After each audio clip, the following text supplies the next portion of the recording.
আসসালামু আলাইকুম ওরহমতুল্লাহ। সুপ্রিয় শিক্ষার্থীবৃন্দ, আশা করি তোমরা সবাই ভালো আছো। এই ভিডিওটা তৈরি করছি অষ্টম শ্রেণীর শিক্ষার্থীদের জন্য। 2024 সালের অষ্টম শ্রেণীর ইংরেজি বইয়ের অষ্টম অধ্যায়ের 124 পৃষ্ঠা সমাধান নিয়ে আজকে আলোচনা করব। Class 8 English chapter 8 activity 8.3.2 life in the Woods, page number 124। শিক্ষার্থীরা, তোমরা যারা এখন অন্যান্য বিষয়ের ভিডিওগুলো দেখোনি তারা আমাদের চ্যানেলের প্লেলিস্ট অপশন থেকে ঘুরে আসতে পারো। সেখানে তোমরা অষ্টম শ্রেণীর বাংলা, ইংরেজি, গণিত, বিজ্ঞান, ডিজিটাল প্রযুক্তি, স্বাস্থ্য সুরক্ষা, জীবন ও জীবিকা, ইসলাম শিক্ষা, শিল্প ও সংস্কৃতি এবং ইতিহাস ও সামাজিক বিজ্ঞান প্রত্যেকটা বিষয়ের জন্য আলাদা আলাদা করে প্লেলিস্ট পেয়ে যাচ্ছ। এখান থেকে তোমাদের যার যে বিষয়ের ভিডিও দরকার খুব সহজে কিন্তু তোমরা দেখে নিতে পারবে। ঠিক আছে, দেখো আজকে যে বিষয়টা নিয়ে আলোচনা করবো আমরা, activity 8.3.2 read the new words. নিচের সারণীতে দেওয়া নতুন শব্দগুলো পড়ো, দেয়ার মিনিংস, তাদের অর্থগুলো পড়ো, and examples in the table below, এবং টেবিলে দেওয়া উদাহরণগুলো পড়ো। দেন তারপর right your sentences with the words in the fourth column. তারপর শব্দগুলো দিয়ে বাক্য তৈরি করে এই 4 নাম্বার কলামে লেখো।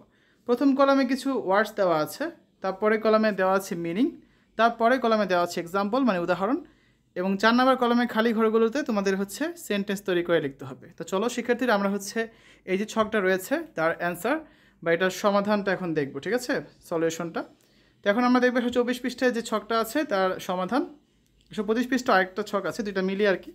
তো দেখো আমরা এখন সলিউশন দেখি। আমাদের প্রথমে যেটা ছিল ওয়ার্ডটার নাম কি দি, এটা অর্থ হচ্ছে তুমি। এর মিনিং কি ইউ ইন ওল্ড ইংলিশ, অর্থাৎ পুরাতন ইংরেজি সেখানে ইউ বা তুমি তুমি অর্থ বোঝাতে এটা ব্যবহার হয় অ্যাজ দ্য অবজেক্ট রূপে এটা ব্যবহার করা হয়। এক্সাম্পলটা কী দেওয়া আছে, I gave the a book, in other words I gave you a book, অর্থাৎ আমি তোমাকে একটা বই দিলাম, অন্য কথায় বলা যায় যে আমি তোমাকে একটি বই দিলাম। ঠিক আছে, এখানে ইউর বদলে দি ব্যবহার করা হয়েছে। তো এখানে আমরা যে সেন্টেন্সটা লিখেছি সেটা আমরা কী লিখেছি, যে I love the my beloved, মানে আমি তোমায় ভালোবাসি প্রিয়তম। তো এই গেল আমাদের প্রথম ওয়ার্ডটা।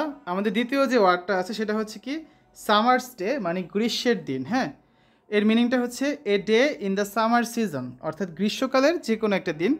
তো এখানে যে এক্সাম্পলটা উদাহরণটা দেওয়া আছে, I visited a mango orchard on a hot summer's day, অর্থাৎ আমি একটি উত্তপ্ত গ্রীষ্মের দিনে, হট সামার ডে মানে উত্তপ্ত গ্রীষ্মের দিন, তো উত্তপ্ত গ্রীষ্মের দিনে আমি একটি আমবাগানে ভ্রমণ করেছিলাম। ভিজিটেড মানে ভ্রমণ করা। তো এখানে আমরা যে সেন্টেন্সটা দিয়েছি সেটা কি লেখা গেছে, যে I went to Cox's Bazar on a summer day, অর্থাৎ আমি গ্রীষ্মের একটি দিনে কক্সবাজারে ঘুরতে গিয়েছিলাম বা বেড়াতে গিয়েছিলাম। ঠিক আছে, আসলে পরবর্তী ওয়ার্ডটা দেখি, দ্য ওয়ার্ড, এটা মানে কি তুমি হও। এর meaning you are old English as the object, অর্থাৎ তুমি কর্তারূপে ব্যবহার করা হয়েছে এখানে সাবজেক্ট হিসেবে অ্যাজ দ্য সাবজেক্ট। এটা একটা পুরাতন ইংরেজিতে ইউর বদলে দো ব্যবহার করা হতো।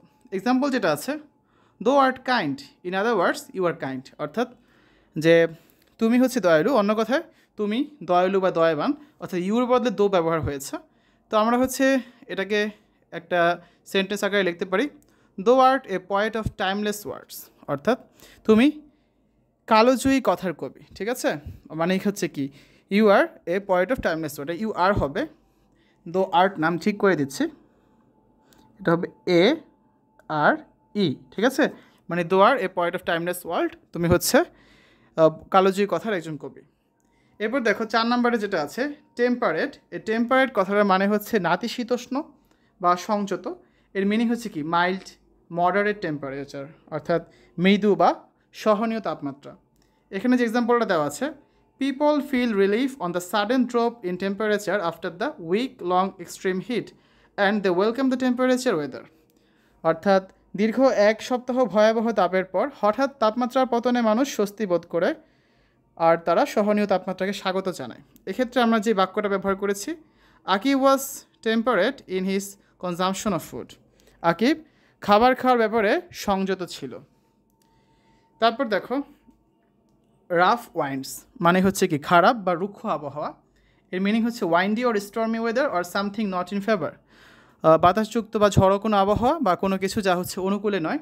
তো এখানে যে এক্সাম্পলটা দেওয়া আছে, despite the rough winds of adversity she finally achieved her dreams, প্রতিকূল বা রুক্ষ আবহাওয়া সত্ত্বেও সে অবশেষে তার স্বপ্ন অর্জন করলো। তো আমরা যে এখানে সেন্টেন্সটা দিয়েছি সেটা হচ্ছে we should not go out in rough wind. আমাদের রুক্ষ আবহাওয়ায় বাইরে যাওয়া বা বাইরে বের হওয়া কিন্তু উচিত নয়, ঠিক আছে। তারপর রয়েছে শেক। শেক কথার অর্থ হচ্ছে ঝাঁকুনি দেওয়া বা আন্দোলিত করা। এর মিনিং হচ্ছে to move backwards and forwards or up and down in quick short movements.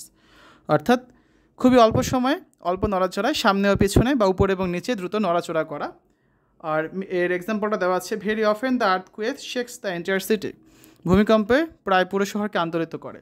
তো আমরা যে সেন্টেন্সটা এখানে দিয়েছি don't shake the chair I am reading, অর্থাৎ চেয়ারটা নাড়িও না, আমি পড়ছি। তারপর আছে বিইউডি বাড, মানে হচ্ছে কুড়ি বা কলি বা মুকুল। তো এর মিনিং হচ্ছে a small part of a plant that develops into a flower or leaf. বৃক্ষের একটা ক্ষুদ্র অংশ বা ছোট একটা অংশ যা ফুল বা পাতার মাঝে বেড়ে ওঠে। তো এখানে যেই এক্সাম্পলটা দেওয়া হয়েছে the shimul tree is covered in tiny birds signalling the start of spring. শিমুল গাছটি ক্ষুদ্র ক্ষুদ্র কুড়িতে ঢাকা বসন্তের শুরুর আভাস দিচ্ছে।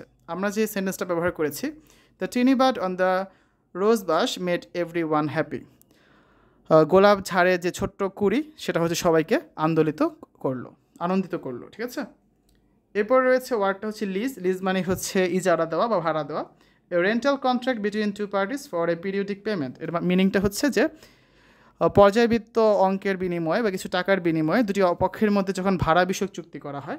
তো এখানে যে এক্সাম্পলটা দেওয়া হয়েছে the school authority took this building on lease for 2 years only. বিদ্যালয় কর্তৃপক্ষ মাত্র 2 বছরের জন্য ভবনটি ভাড়া নিয়েছিলেন। তো আমরা এখানে যেই সেন্টেন্সটা ব্যবহার করেছি শি লিস্ট দ্য হাউস, তিনি বাড়িটি ভাড়া দিয়েছিলেন বা তিনি বাড়িটি ইজারা দিয়েছিলেন, ঠিক আছে। এরপর দেখো সর্বশেষ যেটাও আছে 125 পৃষ্ঠায়, এখানে হচ্ছে টেবিলের আরেকটা ওয়ার্ড বাকি ছিল, তার সেটা হচ্ছে হিভেন শাইন্স, মানে স্বর্গের মতো উজ্জ্বল। এর মিনিং হচ্ছে কি here heaven stands for the sun, when heaven shines it means too hot. এখানে স্বর্গ বলতে সূর্যকে বোঝাচ্ছে, যখন সূর্য ওঠে এর অর্থ অনেক গরম হয়। এক্সাম্পল দেওয়া হয়েছে it's the middle of summer, the sky is bright and heaven shines down upon us. এটা হচ্ছে গ্রীষ্মের মাঝামাঝি বা এখন গ্রীষ্মের মাঝামাঝি, আকাশ উজ্জ্বল আর আমাদের মাথার উপর সূর্য কিরণ দেয়। আমরা যে সেন্টেন্সটা ব্যবহার করেছি সেটা হচ্ছে the sky was clear and the haven শোন ব্রাইটলি। আকাশ ছিল পরিষ্কার এবং সূর্য উজ্জ্বলভাবে কিরণ দিচ্ছিল। দ্য হেভেন শোন ব্রাইটলি মানে হচ্ছে এখানে সূর্য যে হেভিভাবে মানে খুব উজ্জ্বলভাবে কিরণ দেয় বা আলো দেয় সেটাই বোঝানো হচ্ছে এই ক্ষেত্রে, ঠিক আছে। আমরা আগামী ক্লাসে অ্যাক্টিভিটি 8.3.3 নিয়ে আলোচনা করব, যেখানে বলা হচ্ছে যে সহজ সংস্করণে নতুনভাবে কবিতাটি আবার পড়তে বলা হয়েছে এবং নিচের লাইনগুলোর সাথে উদাহরণের মিল করতে তোমাকে সাহায্য করবে। সো এটা নিয়ে হচ্ছে আমরা পরবর্তী ক্লাসে ডিটেলস আলোচনা করব। শিক্ষার্থীরা এতক্ষণ তোমরা দেখলে class 8 English chapter 8 life in the Woods activity 8.3.2 page number 124-125। আশা করি ভিডিওটা তোমাদের কাছে ভালো লেগেছে। পরবর্তী পর্ব দেখার আমন্ত্রণ জানিয়ে আজ এখানে বিদায় নিচ্ছি। আল্লাহ হাফেজ।